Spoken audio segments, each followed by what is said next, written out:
For example मी एक workshop काढला बिझनेसचा स्टुडंटसाठी. आता मी स्टुडंटसाठी मार्केटिंग केली, बट स्टुडंट जाऊन त्यांच्या पॅरेंट्सला विचारतात, पॅरेंट्स म्हणतात पैसे नाही देणार. उपयोग नाही ना त्याचा. मग मार्केटिंग चुकीच्या ठिकाणी झालं. Exactly. Your my customers are parents. Your my customer should be the parents ज्यांची मुलांना त्यांना बिझनेसमध्ये टाकायचं आहे किंवा त्यांचा एक्झिस्टिंग बिझनेस आहे किंवा ते तसं पद्धतीचा विचार करताय मुलांना घेऊन, ते माझे कस्टमर्स आहेत. मुलं माझे कस्टमर्स नाही आहेत, मुलं कन्झ्युमर आहेत. हा फरक असतो म्हणजे कस्टमर आणि कन्झ्युमरमधला. Consumer is one who is using your product and customer is the one who is paying for it and you market to the one who is paying for it and you build a product to your consumer. म्हणजे कन्झ्युमरसाठी product बनवायचा आणि कस्टमरसाठी तो market करायचा.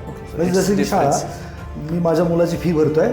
Exactly. तुम्ही customer आहात, या मुलगा कन्झ्युमर आहे. आता तुमच्या हिशोबानं जर मी शाळा बनवली, म्हणजे लेट्स से आता मुलगा आता अंश छोटा आहे, ठीक आहे, मग त्याला बेंचेस वगैरे केवढे लागणार आहेत, फार तर एवढे लागणार.